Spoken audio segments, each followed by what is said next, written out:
Dalam sebuah riwayat diceritakan bahwa Nabi Muhammad Shallallahu Alaihi Wasallam semasa hidupnya selalu mempercepat langkahnya ketika melalui kota ini.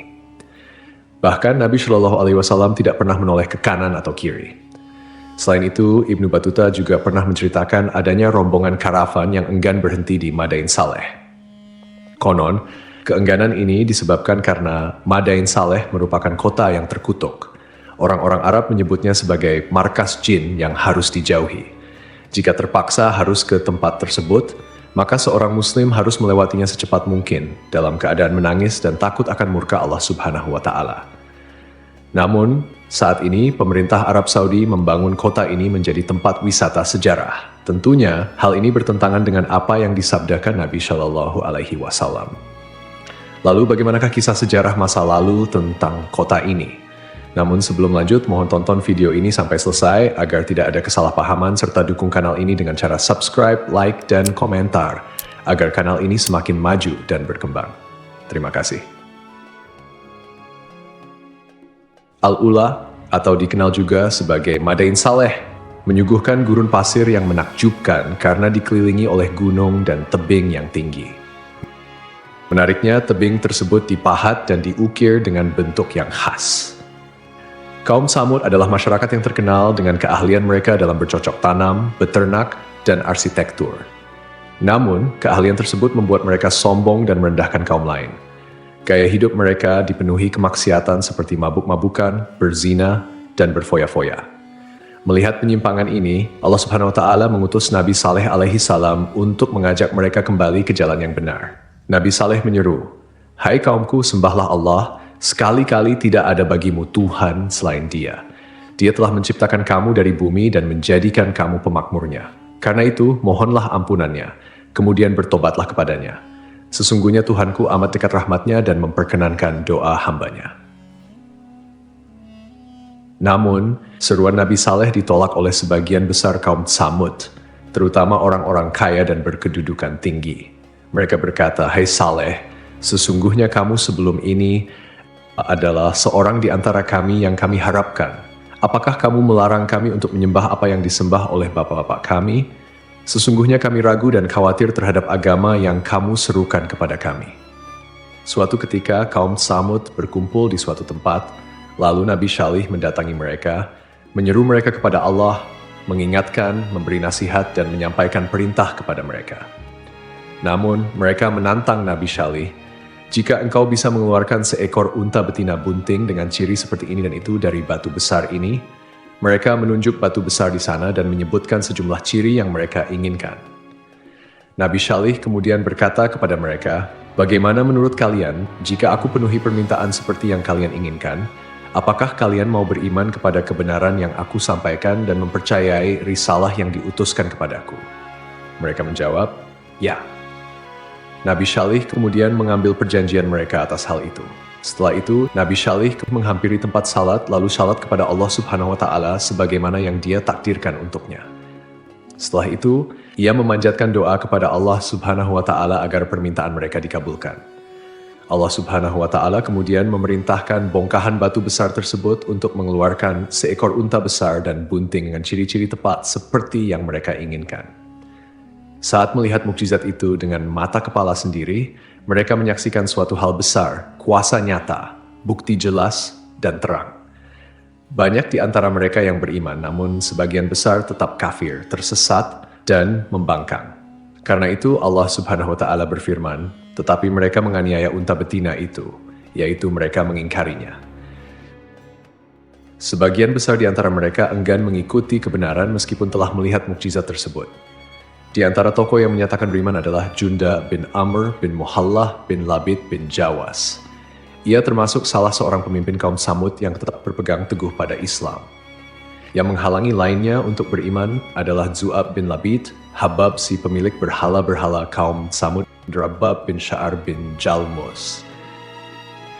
Junda mengajak saudara sepupunya Syihab yang juga seorang pemuka kaum Tsamud untuk masuk Islam. Syihab bermaksud untuk masuk Islam, tetapi dihalang-halangi oleh para pembesar Tsamud yang masih kafir. Akhirnya, Syihab kembali ke barisan orang-orang kafir. Karena itu, Nabi Saleh berkata kepada mereka, "Ini seekor unta betina dari Allah. menyandarkan unta tersebut kepada Allah sebagai bentuk kemuliaan dan keagungan, sebagaimana istilah Baitullah atau Abdullah, sebagai mukjizat untukmu, yaitu sebagai bukti kebenaran ajaran yang aku sampaikan kepada kalian. Biarkanlah ia makan di bumi Allah, janganlah disakiti, nanti akibatnya kamu akan mendapatkan siksaan yang pedih. Quran Surat Al-A'raf ayat 73. Pada mulanya, mereka menyepakati bahwa unta tersebut boleh berada di tengah-tengah mereka, memakan rerumputan dimanapun dalam kawasan mereka, dan mendatangi air pada hari-hari tertentu. Ketika unta itu datang ke tempat minum, ia meminum air sumur kaum Tsamud selama sehari penuh, sementara kaum Tsamud menunda keperluan air mereka hingga hari berikutnya. Mereka meminum air susu unta tersebut hingga kebutuhan mereka terpenuhi. Karena itu, Nabi Syalih berkata, ini seekor unta betina yang berhak mendapatkan giliran minum, dan kamu juga berhak mendapatkan giliran minum pada hari yang ditentukan. Quran Surat Asy-Syu'ara ayat 155. Setelah situasi ini berlangsung cukup lama, para tokoh kaum Tsamud akhirnya berkumpul dan mencapai kesepakatan untuk menyembelih unta tersebut. Mereka merasa terganggu dan ingin leluasa memenuhi kebutuhan air mereka. Setan pun menghiasi perbuatan buruk ini sehingga tampak indah di mata mereka. Eksekutor penyembelihan unta ini adalah Qidar bin Salif bin Junda, seorang pemimpin kaum Tsamud. Ia digambarkan berkulit merah bercampur biru dan abu-abu. Ada yang menyebutkan bahwa ia adalah anak zina yang dilahirkan di tempat tidur Salif. Salif sendiri adalah anak seseorang bernama Syaiban. Aksi ini dilakukan atas kesepakatan seluruh kaum Tsamud. Karena itu, tindakan ini dikaitkan dengan mereka semua. Ibnu Jarir dan ulama tafsir lainnya menyebutkan bahwa ada dua wanita dari kaum Tsamud yang berperan dalam rencana ini. Salah satunya adalah Syaduk binti Mahya bin Zuhair bin Mukhtar, seorang wanita terhormat dan ditaati. Ia adalah istri seorang lelaki yang telah masuk Islam, tetapi kemudian menceraikannya.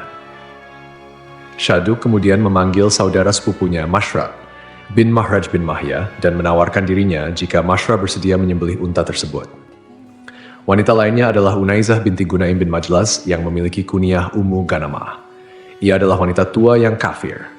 Unaizah memiliki beberapa anak perempuan dari suaminya, Zuab bin Amr, salah seorang pembesar kaum Tsamud. Ia menawarkan 4 putrinya kepada Qidar bin Salif jika ia bersedia menyembelih unta tersebut, dan Qidar dipersilakan memilih salah satu dari putrinya. Akhirnya kedua pemuda ini, Mashra dan Qidar, bergerak untuk melaksanakan rencana tersebut. Berita ini segera menyebar di kalangan kaum Tsamud. Ada 7 orang lain yang menerima ajakan untuk menyembelih unta tersebut, sehingga jumlah total mereka menjadi 9 orang. Mereka inilah yang disebutkan dalam firman Allah Subhanahu wa Ta'ala. Dan adalah di kota itu 9 orang laki-laki yang membuat kerusakan di muka bumi, dan mereka tidak berbuat kebaikan. Quran Surat An-Naml ayat 48. Mereka membujuk kabilah lain untuk mendukung rencana tersebut, dan akhirnya semuanya pergi untuk mengintai unta itu. Saat unta meninggalkan tempat air, Mashraq memasang perangkap dan memanahnya. Setelah itu, ia menikam kedua lambung unta tersebut untuk mendorong rekan-rekannya melakukan serangan. Qidar menebaskan pedang ke arah unta tersebut tepat mengenai urat pada bagian keting belakang kaki. Akibatnya, unta itu tersungkur ke tanah dan mengeluarkan suara keras. Dari perutnya, janin yang sedang dikandungnya pun keluar.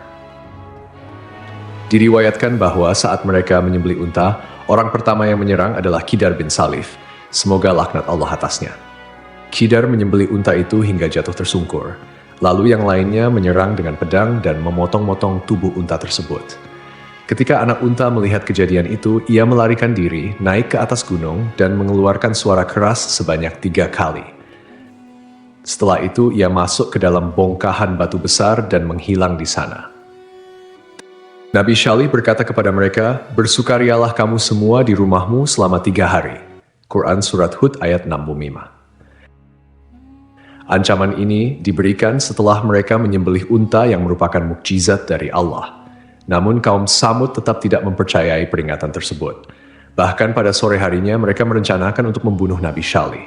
Mereka berkata, "Bersumpahlah kamu dengan nama Allah bahwa kita pasti akan menyerang dia bersama keluarganya pada malam hari."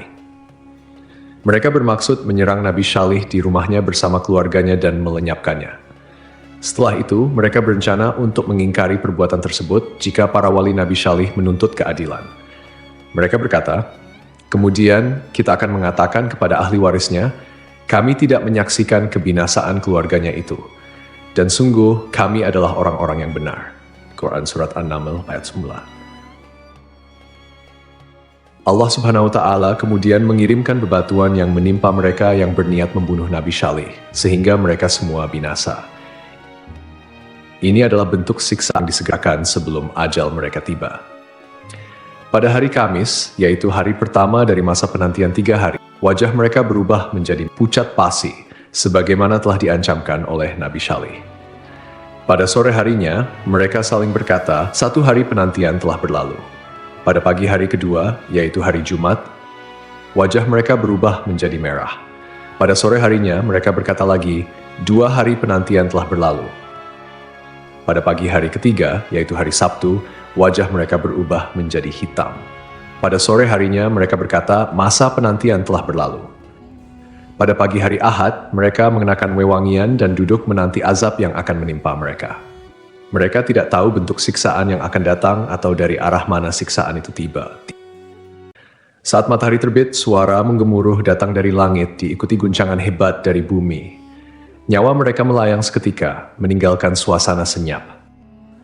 Ancaman yang telah disampaikan menjadi kenyataan. Mereka tergeletak di bawah reruntuhan rumah mereka, tidak bergerak dan tidak bernyawa. Para ahli tafsir menyebutkan tidak ada yang selamat kecuali seorang budak perempuan yang lumpuh bernama Kalbah binti Salak. Sumber lain menyebutkan namanya Zari'ah. Ia sangat ingkar kepada Nabi Syalih. Ketika azab datang, ia berusaha melarikan diri dan mencapai salah satu perkampungan Arab. Di sana ia menceritakan kejadian yang menimpa kaumnya. Setelah meminta air minum dan meminumnya, ia pun meninggal dunia.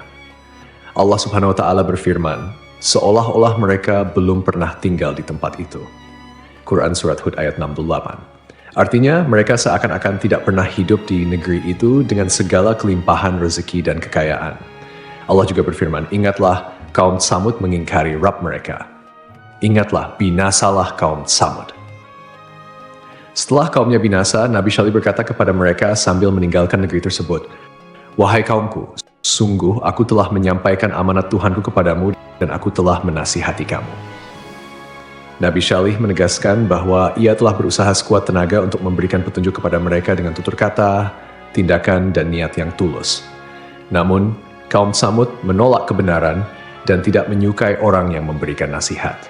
Menurut salah satu riwayat, Nabi Syalih pindah ke Tanah Haram dan tinggal di sana hingga wafat. Profesor di Departemen Arkeologi Universitas Raja Saud, Ahmad Muhammad Al-Abudi, menuturkan bahwa kaum pertama yang menempati wilayah Al-Ula adalah kaum Tsamud, yang kemudian diikuti oleh bangsa Nabatean. Al-Abudi sendiri telah menghabiskan waktu lebih dari 14 tahun untuk meneliti situs-situs tersebut, dan penelitiannya sering dikutip oleh berbagai media, termasuk Al-Arabiya. Meskipun kaum Tsamud telah menerima azab yang sangat menyedihkan karena menolak peringatan dari Nabi Syalih alaihi salam, mereka ternyata memiliki keahlian yang luar biasa dalam bidang pertukangan, khususnya dalam hal ukiran dan pahat memahat batu.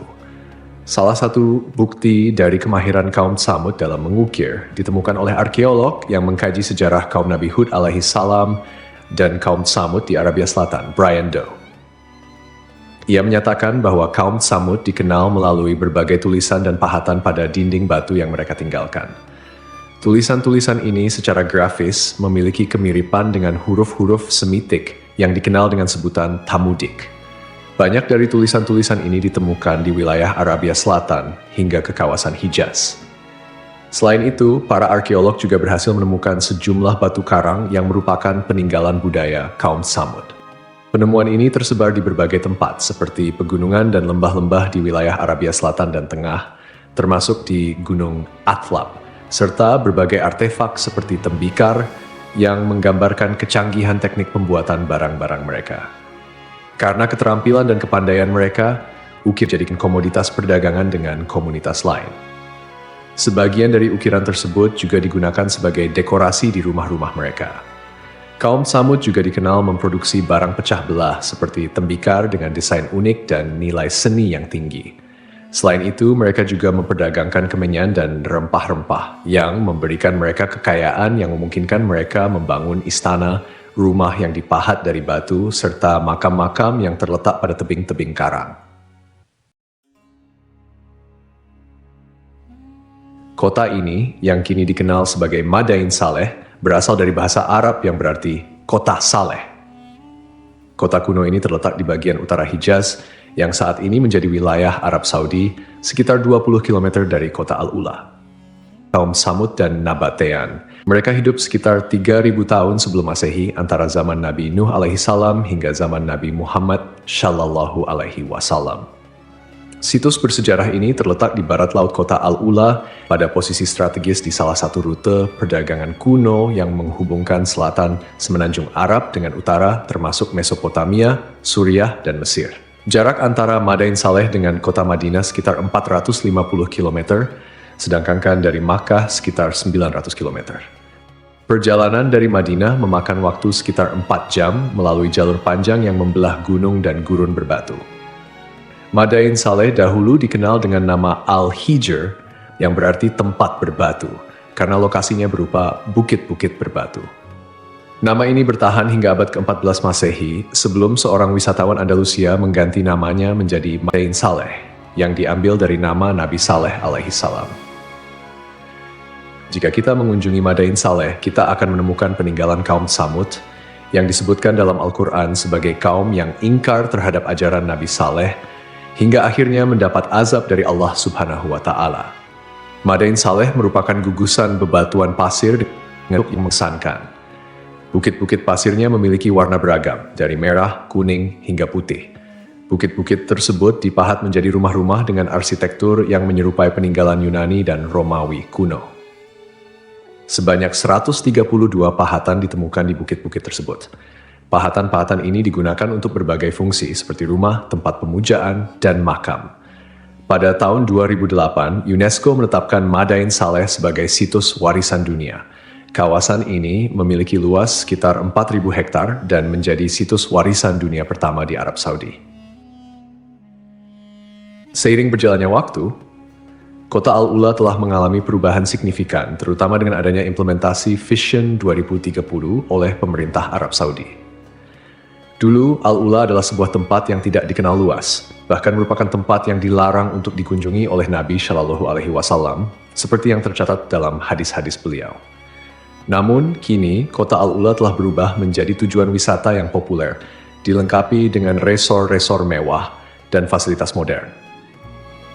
Pemerintah Arab Saudi saat ini tengah mengembangkan kota Al-Ula sebagai destinasi wisata internasional. Komisi Kerajaan untuk kota Al-Ula telah meluncurkan rencana pembangunan untuk wilayah tengah dan selatan yang dikenal dengan nama Path to Prosperity. Inisiatif ini bertujuan untuk menjadikan kota Al-Ula sebagai komunitas perkotaan dengan kualitas hidup yang lebih baik, serta menarik perhatian wisatawan dari seluruh dunia. Pengembangan ini juga sejalan dengan visi Arab Saudi 2030 yang berfokus pada transformasi ekonomi dan menjadikan negara ini sebagai tujuan wisata. Dari Ibnu Umar yang menuturkan, saat Rasulullah dan pasukan singgah di Tabuk, beliau singgah di Hijr, di dekat rumah-rumah kaum Samud. Orang-orang mengambil air dari sumur-sumur yang dulu digunakan kaum Samud. Dengan air itu, mereka membuat adonan, kemudian mereka memasang tungku. Rasulullah kemudian memerintahkan untuk menuangkan seluruh isi tungku dan memberikan adonan-adonan tersebut kepada unta. Setelah itu, beliau berlalu hingga singgah di sumur yang dulu digunakan unta Nabi Shalih untuk minum. Beliau melarang memasuki tempat-tempat suatu kaum yang pernah tertimpa siksa. Beliau bersabda, "Sungguh aku khawatir jika kalian tertimpa azab seperti yang pernah menimpa mereka." Rasulullah juga bersabda saat berada di perkampungan Hijr, "Janganlah kalian memasuki tempat-tempat mereka yang pernah tertimpa azab itu, kecuali dengan menangis.